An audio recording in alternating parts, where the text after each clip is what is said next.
everybody, and good evening, and welcome back to Travel Tips Tuesday. Good to see some of you all popping on tonight. Very glad to be back with you after our fun conversation last week about Walt Disney World's 50th anniversary.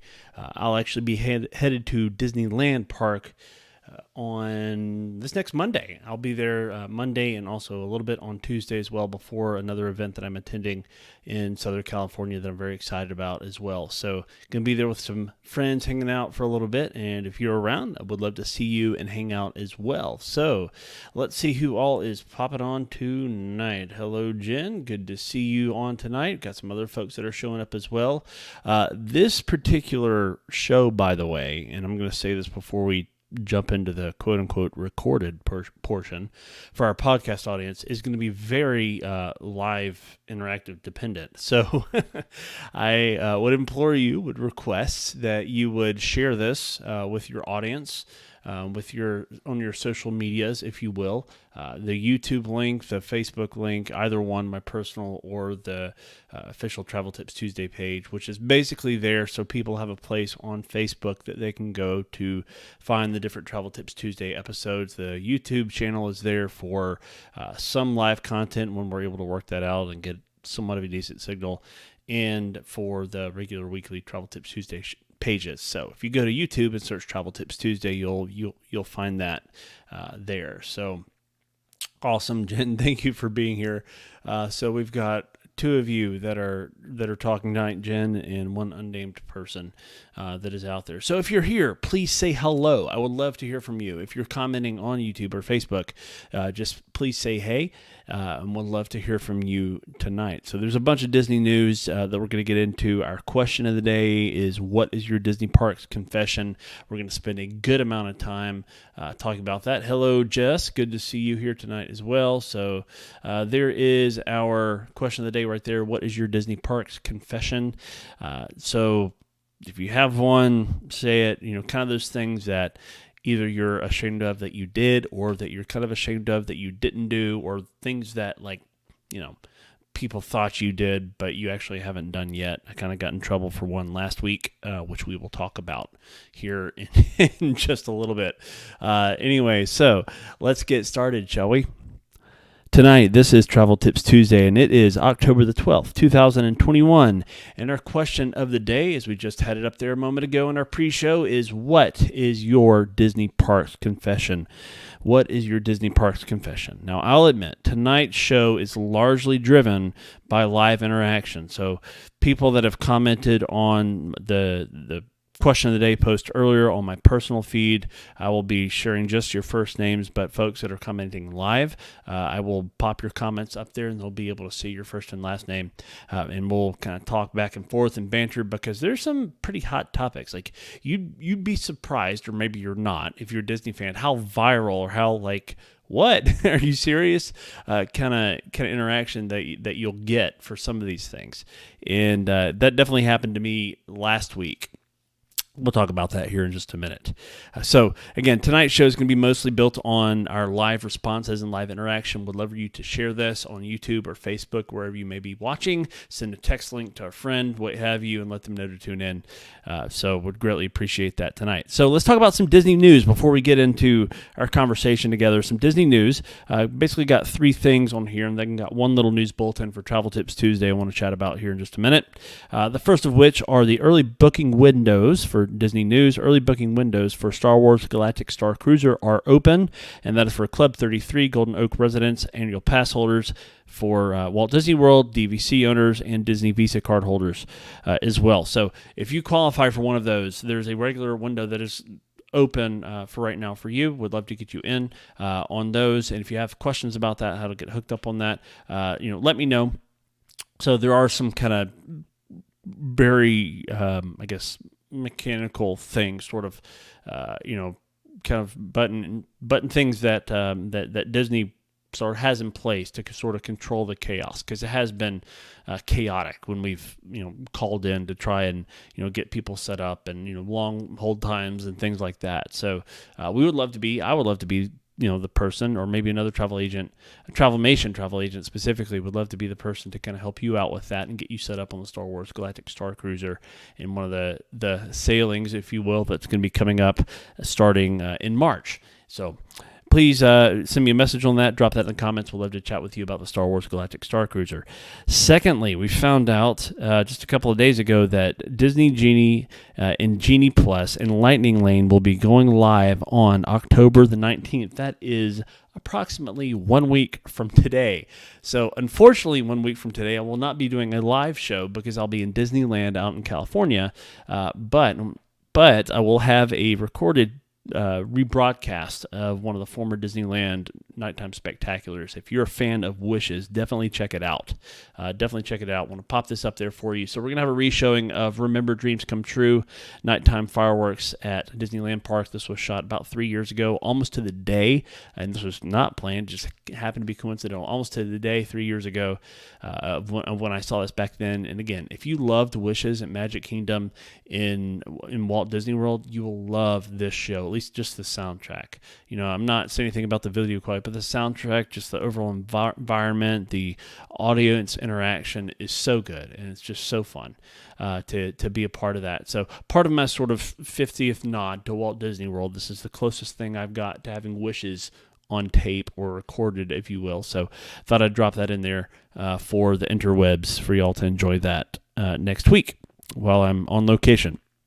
Thirdly, by the way, so I just bring that up in conjunction with Disney Genie because it's all happens on the same day, and I'm sure there will be some reports from that coming down the pipeline of how well that is going on, if you will, to say it lightly. So early booking windows. This is our last thing. Early booking windows for 2023. So for January through May of 2023 for Disney Cruise Line sailings. For quite a few of them that sail between January and May will be available in just a couple of days on October the 14th for select, basically qualifiers.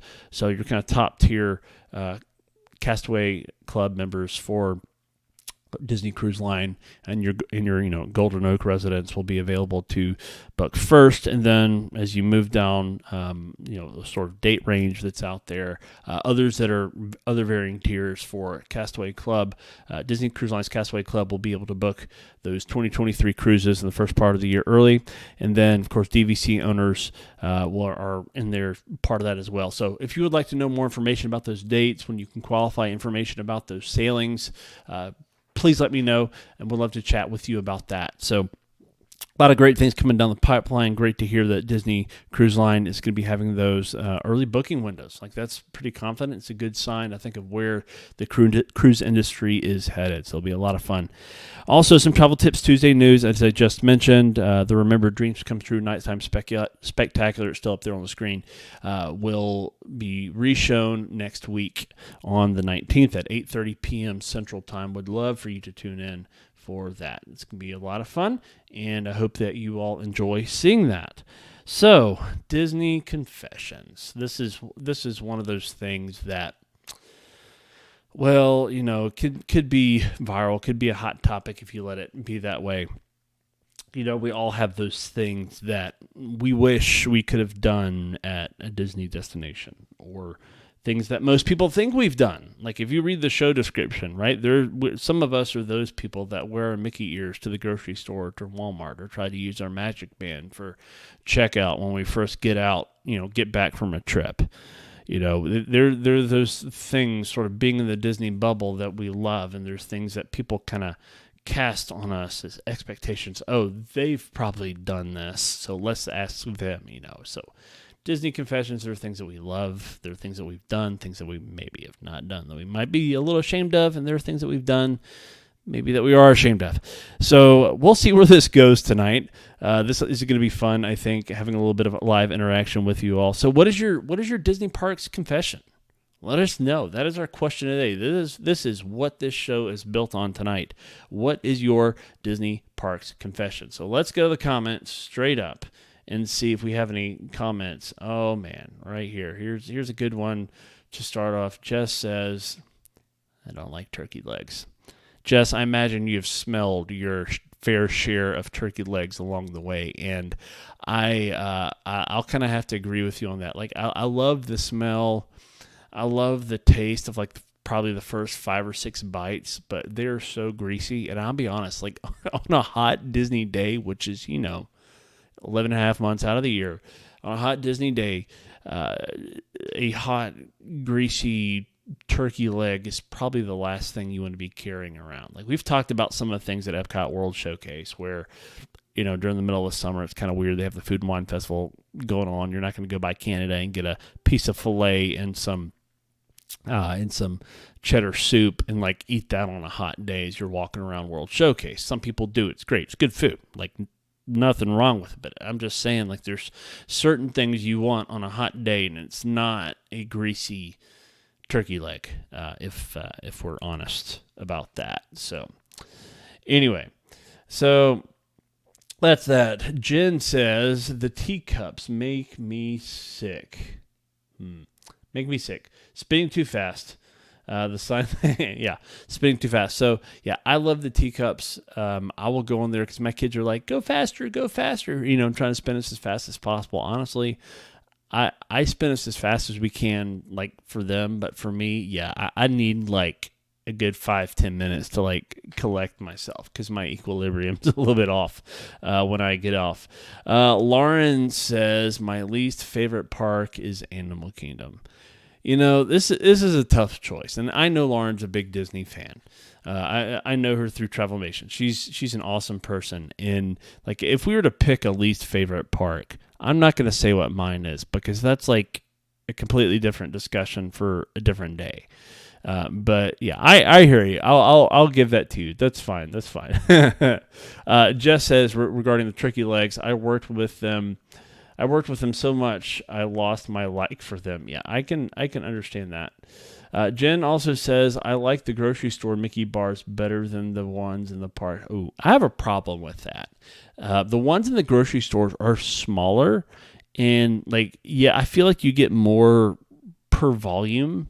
But there's something about eating a Mickey premium bar in the parks like in under 2 minutes because you're afraid that it's going to melt all over your hands, which it does. You end up with chocolate all over your hands and your face and everything, and 5 or 6 napkins everywhere and all this stuff. Those things are delicious. Like they are so stinking good. And I'm a parks person. Like it's a thing. And I went on the hunt. Like my last night at Walt Disney World.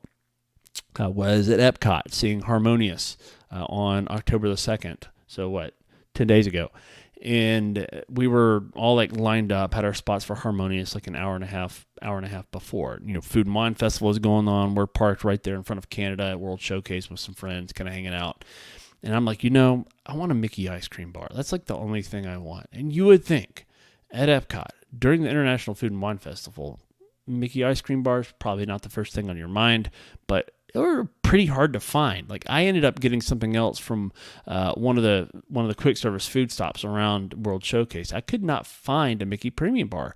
I think I would have had to go all the way over back to the Land Pavilion to probably pick one up where that little food court area is down there. But I could not find one.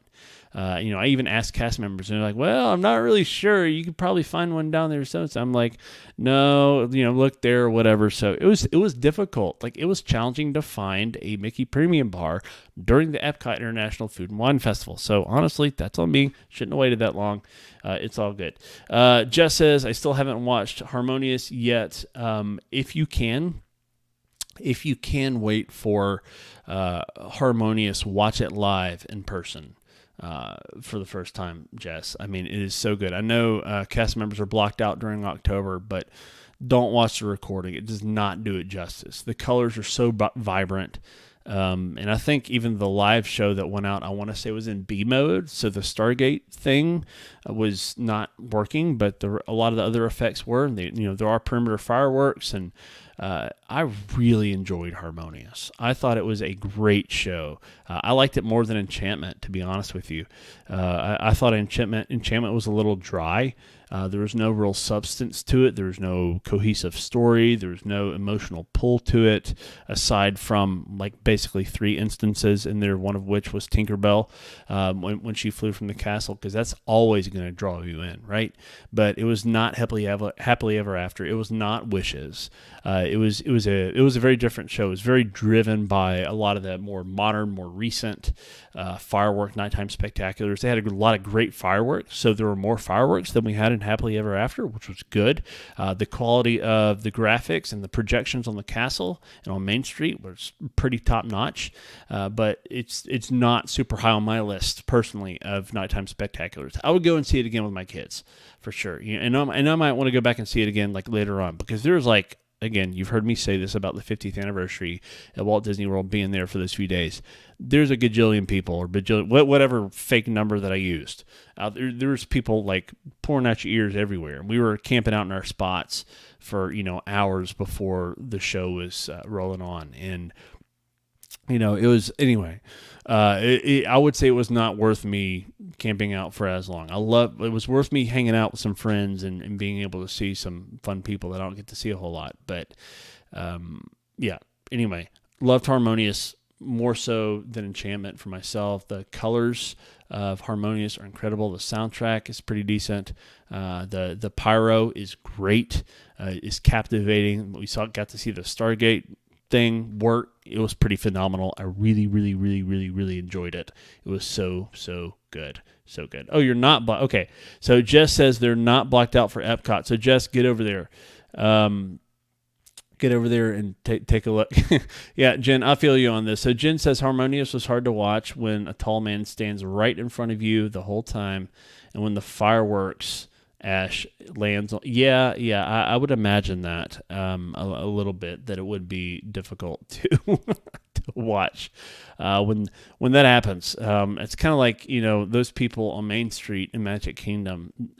When it's like you're waiting for the show to start and everything, and all of a sudden, like the music, the lights dim, the music pops up, and all of a sudden all these kids from like everywhere start popping on the shoulders of parents and stuff. I feel like, I guess, Disney cast members have been better about policing that, for whatever, liability, show issues, I don't know, going to be there. But I haven't noticed that as much recently, I would say, happening at nighttime spectaculars at Disney parks. So anyway, there's that. Amanda says, I have never swam in a resort pool. We don't even make it a priority. Ever. Amanda, a question for you. Have you ever stayed at Disney's Yacht and Beach Club? Either one. Because that pool, Stormalong Bay at Disney's Yacht and Beach Club, is the best pool on property. I don't care what anybody else says. Sand bottom, whirlpool, sun deck, pretty big jacuzzi area, pretty amazing slide. There's nothing like it. Like, I absolutely love that pool. It is one of my favorite places just to go and look at, because it's just set up so well. Like, I tried to stay there, I stayed there recently at Yacht Club, and then I stayed there with my family at Beach Club back in January. It was so much fun. Absolutely love that particular pool. Hope says, I was so sad at Enchantment that there was no Mickey and Minnie. Hope, I can't remember. I'll take it from you that there was no Mickey and Minnie in Enchantment, because honestly, like I was so tired. That was a 16-hour day for me in Magic Kingdom that day, and I was just like, it's one of the reasons why I want to go back and watch it when I'm, more alert. But there were no quotes from Walt Disney in there.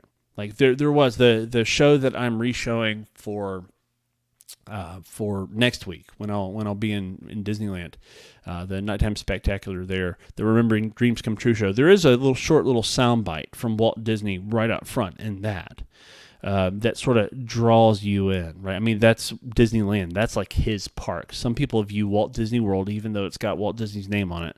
Some people view Walt Disney World as more of Roy's park, since Roy Disney, his brother, finished it and actually passed away just very shortly.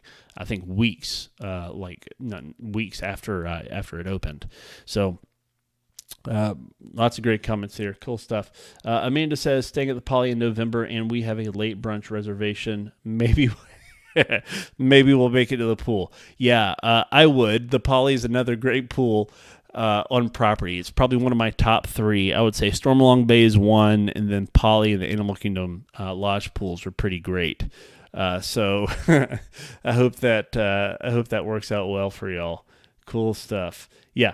Jen says 3 months after it opened, Roy passed away. So yeah, you're dead on with that. So again, if you're just popping on, this is our question of the day, which our show is centered around. What is your Disney Parks confession? We shared a little bit of Disney news and some Disney confessions up front, but we are kind of rocking through some comments right now, and appreciate y'all's feedback. This has been a lot of fun so far. So what is your Disney Parks confession? Please let us know in the comments right there. I'm going to go back through my personal feed and give you all a few little tidbits there.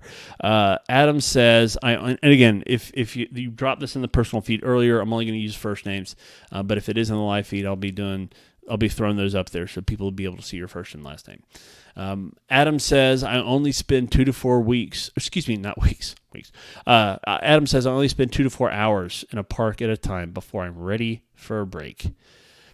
Adam, I don't know that we could be friends in the parks. I'm just kidding. No, you're a pretty cool dude. We could still do that. But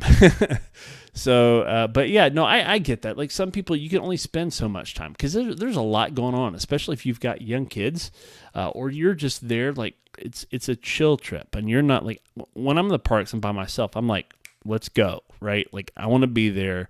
I want to be present. I want to be in the midst of all the magic and all the things. I don't want to just be catching some Z's in my hotel room. So, or play like I do. Play in the pools, Amanda. Like I really do. Sometimes we build in time for that. I will be in January for the Travelmation retreat for sure, whichever resort I end up in. But, I like to spend a lot of times in the park, so I'll do that. Again, I was there from pretty much open to close on October the 1st and done some other open to close days and been the last person on Space Mountain, and it's kind of creepy seeing like nobody else in line behind you and whatever. But anyway, it's also fun. Vinny says, and I really like this statement a lot because it makes sense. I think Tomorrowland is the worst of all 4 parks. I think Tomorrowland is the worst land. I'm assuming you mean the worst land in all 4 parks. Now, I would say so.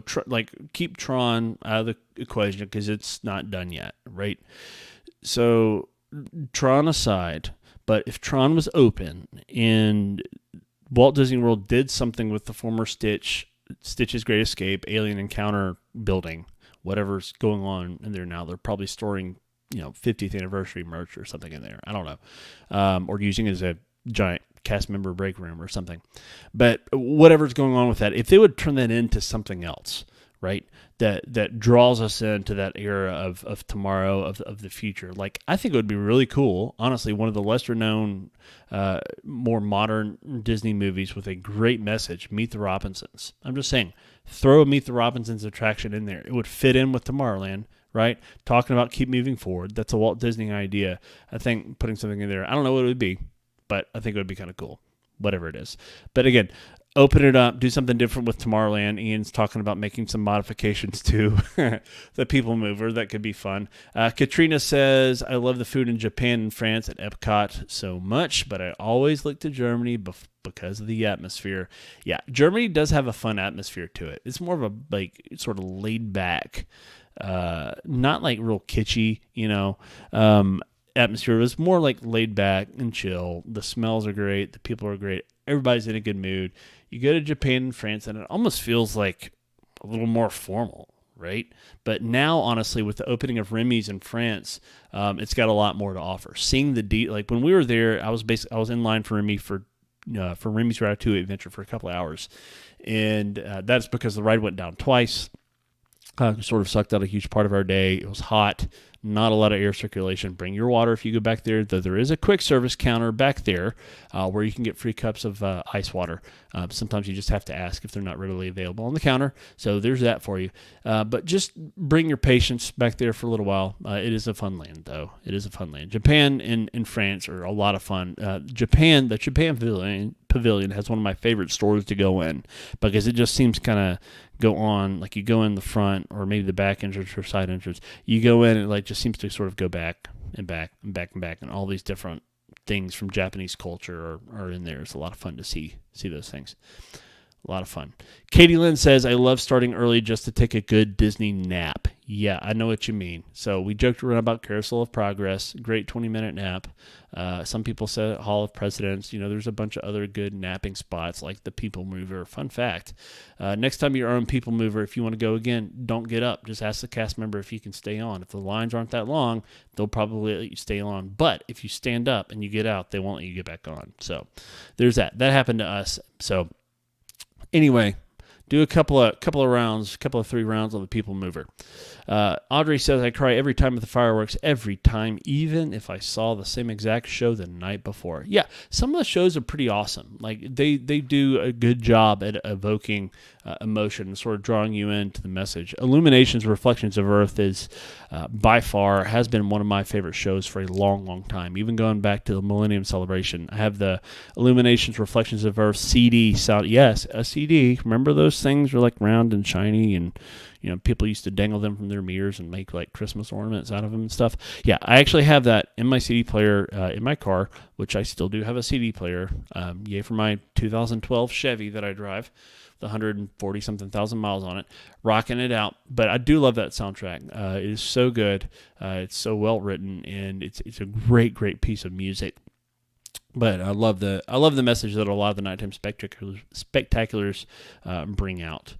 Jess says, I like food and wine better than Flower and Garden. I'll have to agree with you on that. Flower and Garden is something really fun about that. Just sort of the nature of springtime itself and seeing all the fun topiaries and flowers and everything that are out.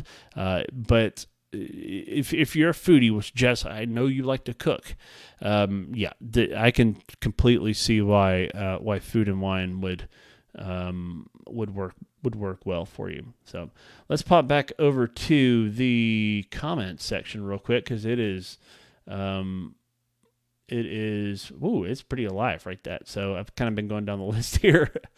So cool stuff. Let's pop over.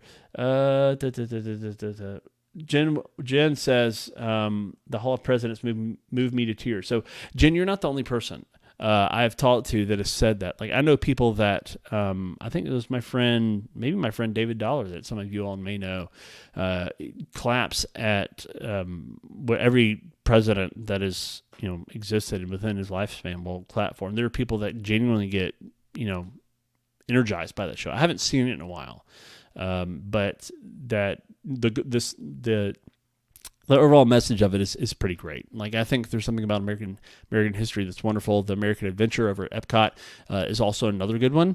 That one, I think, moves me more than Hall of Presidents does in a lot of ways. Hope says, I was so sad in Enchantment that there was no Mickey and Minnie. We chatted about that for a little bit. Amanda says, no, pictures look great, but we're park all day kind of people. Jen says, is that the Pirate Slide pool? Yes, over at the Yacht and Beach Club. That is the Pirate Slide pool, which did go under a slight refurbishment in late winter, early spring this past year, but it is open for sure. Let's see here. Who else we've got on tonight? Cool stuff. Jen says, my favorite thing to do at Disney is take photos of families on their phones for them. I love to capture the magic of their families on their trip. So that is like, seriously, look, if you see families doing that, one thing that you can spread just a little bit of pixie dust with minimal effort is if you see like a family or a couple or whatever trying to get pictures of each other, offer to take their picture. Like, Disney is one of those places where you don't have to be worried about somebody running off with your phone or camera or whatever. So just do that. It helps out. It's something real simple. Like, so I like that. I like that a lot. It's good stuff. Good stuff. So yeah. Some of you say, I love to, so just as he does love to cook, and Illuminations is pretty great. So let's go back to our personal feed real quick and see what else is on there. There's a few more things I want to cover before we wrap up tonight, which we will be doing in just a minute. Wendy says, I have never had a great meal at Hollywood Studios. In my opinion, it's the worst worst park for food options. So, I would say pre-pandemic, I would probably, a couple of years ago or so, I would probably have to agree with you on that. But since then, the food options at ABC Commissary have gotten a lot better. Even have somebody that says that the commissary has a good chicken sandwich, which it does. It's pretty good. But you can't really compare it to Epcot, I would say, because of just the diversity of different food types you have from different cultures that are represented around the world. I mean, the Epcot is now the land of perpetual food festivals, so you will have something there at any given point from more than just the World Showcase countries. There's always going to be something floating around out there. But I will say that there are some things to look forward to. I love 50's Primetime Diner. I love that kind of food. I guess you could probably hit it on a bad day, but if you're looking for just some comfort food that is going to be good and you can get in and out of there, you won't have to wait long for it. Yeah, I'm straight up. I love some pot roast, love the fried chicken, love the meatloaf from 50's Primetime Diner. Had all three of those on a sampler plate. Pro tip, get the sampler plate. You won't regret it. You will clean your plate and have plenty of room for dessert. Well, maybe, but it's pretty good. Not a huge fan of Mama Melrose's. Pizza Rizzo is okay with quick service. Brown Derby is a pretty phenomenal spot. I would say that's probably going to be one of the exceptions for a lot of people looking at dining options at Disney's Hollywood Studios.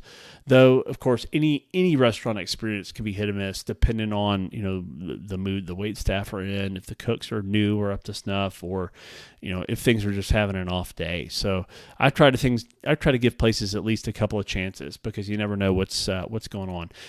Case in point, Space 220. When we went to Space 220 for the 50th on our Epcot day, it was really cool experience just seeing like the whole environment. The food was outstanding. Like my steak was great. Hair overcooked, but still the flavor was excellent. It was tender. It was not. I like my steaks medium. Mine was probably a truer medium well, or maybe slightly above that, but still it was super tender, super flavorful. The sides that came with it, the potato croquette, and I think there's like one other thing that was there that came with it. Had a space green salad that was phenomenal. Had a dessert that was really good. All of it was excellent. Again, the waitstaff was very friendly. But there are just a few other things that could have gone better. Like if you're going to Space 220, prepare to be there for a while. Just that's all I'm going to say. If you're going to Space 220, prepare to be there for a while. Don't book a dinner reservations unless it's like 4:30, 5 o'clock, expecting to get a solid spot for Harmonious. So, if you're like, say, 6 o'clock or later, I would say you're probably not going to get a decent spot for Harmonious, most likely, if you're able to see it at all. And that's for right now. No, I will say that part of the experience is just sort of being there because you go into the lobby area, you sort of wait for the space elevator to take you up 220 miles above to the space station where the restaurant is located, and it's a really cool experience. Like, I'm not saying don't do it. I'm just saying go with your patient pants on and take it all in.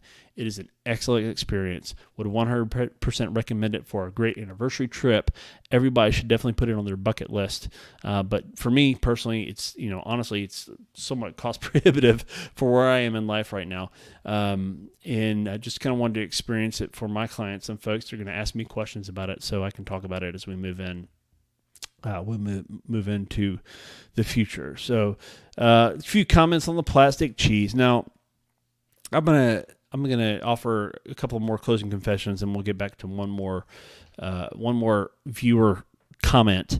In my confession last week, and if you saw, I'll put this back up on the screen right now for those of you who are looking live, if I can find it.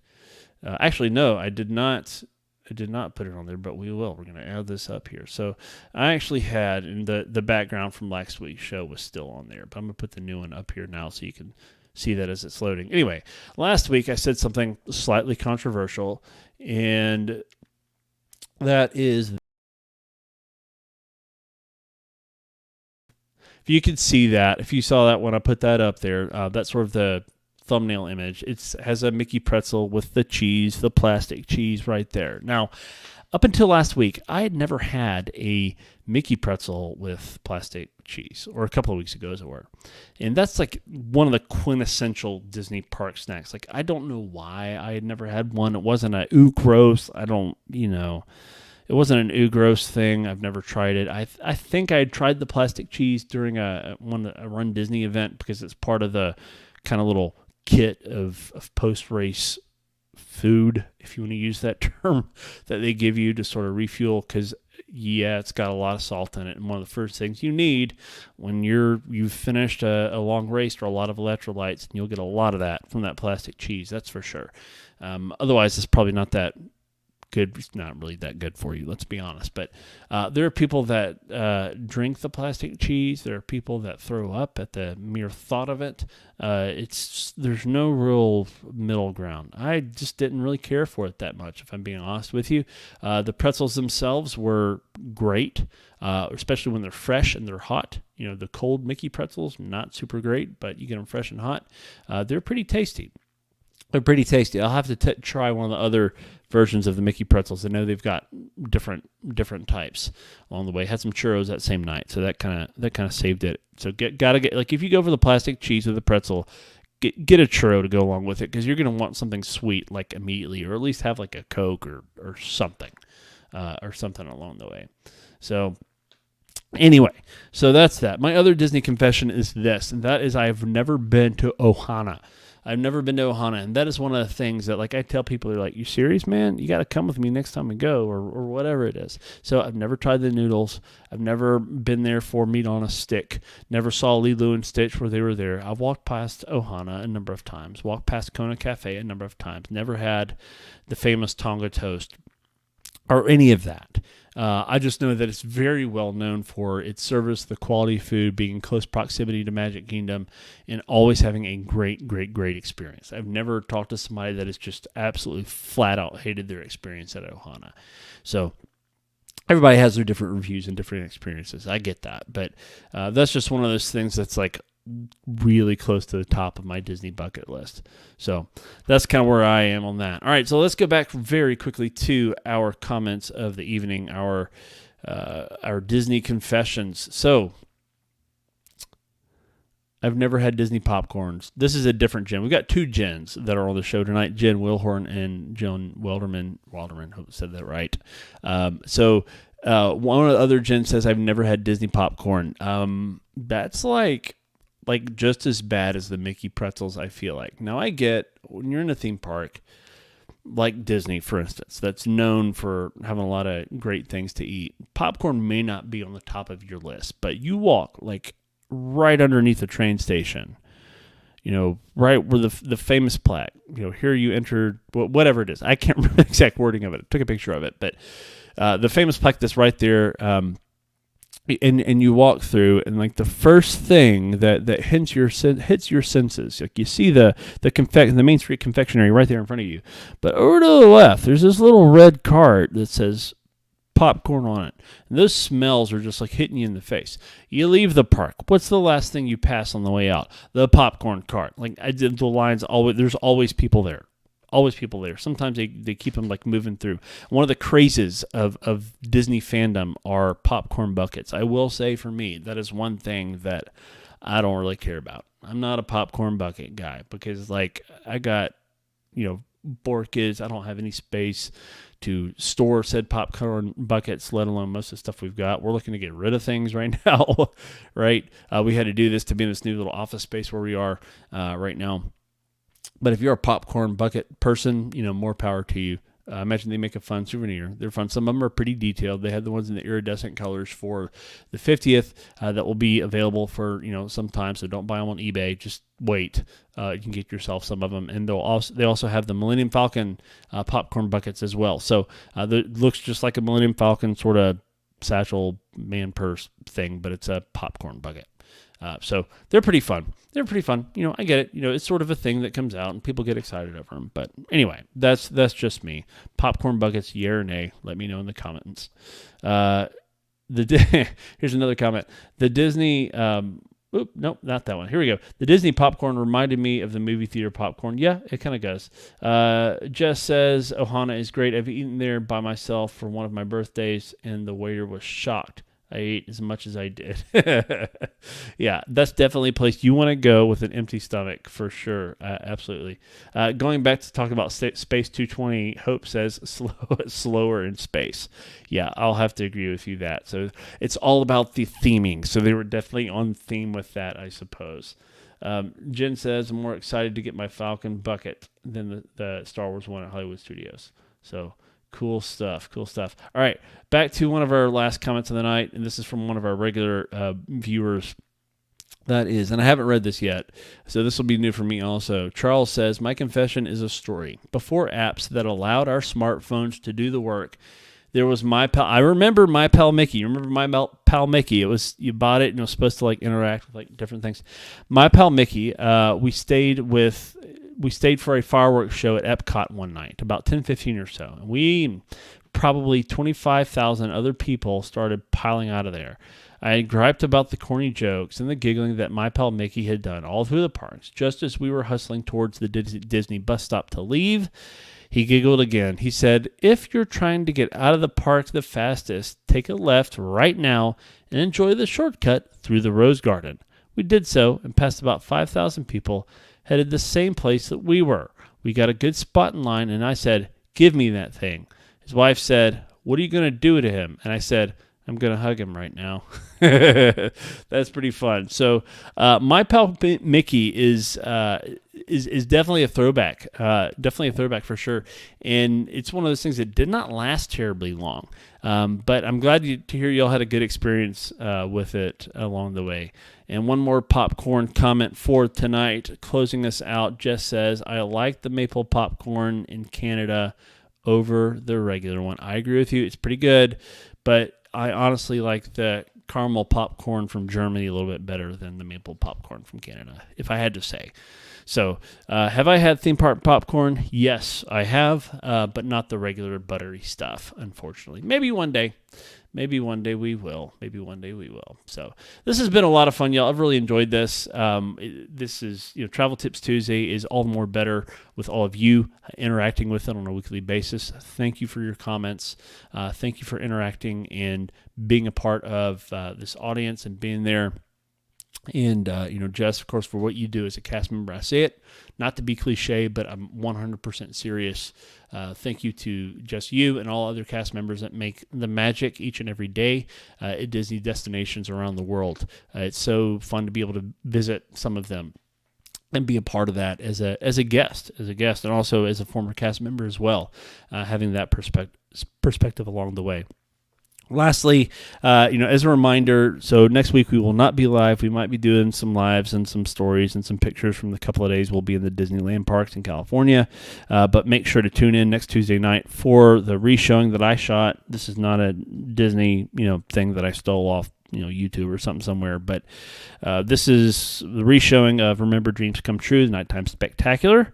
Again, if you love Wishes and the Magic Kingdoms, if you love that show, you will like this one because the Wishes soundtrack has a very, very key role in that particular show. It was shot almost 3 years ago to the day, and we're looking forward to interacting with that. If you do have any questions about traveling to Disney destinations around the world, Disney Cruise Line, Walt Disney World, Disneyland Paris, Hong Kong, Tokyo, Disney Resort, any of those, or any all-inclusive destinations like Sandals, Beaches, Palace Resorts, or Riu Palace, or any of those, Jamaica, Mexico, any spot that you're thinking about, please let me know. Would love to talk to you about those. Would love to talk to you about any cruise vacations you may be considering. Again, talking about some of those early cruise booking windows for Disney Cruise Line that are coming up. Would love to chat with you about that. My travel planning services are 100% no cost to you, and would love to be able to serve you if you're so willing. Thank you so much for tuning in, that's not a thing. Tuning in to Travel Tips Tuesday. We appreciate your support. Once again, would love for you to leave a review on Apple Podcasts so we can get the message out to some other folks along the way. We do hope you all have a magical rest of your week, and we will see you again real soon. Bye-bye.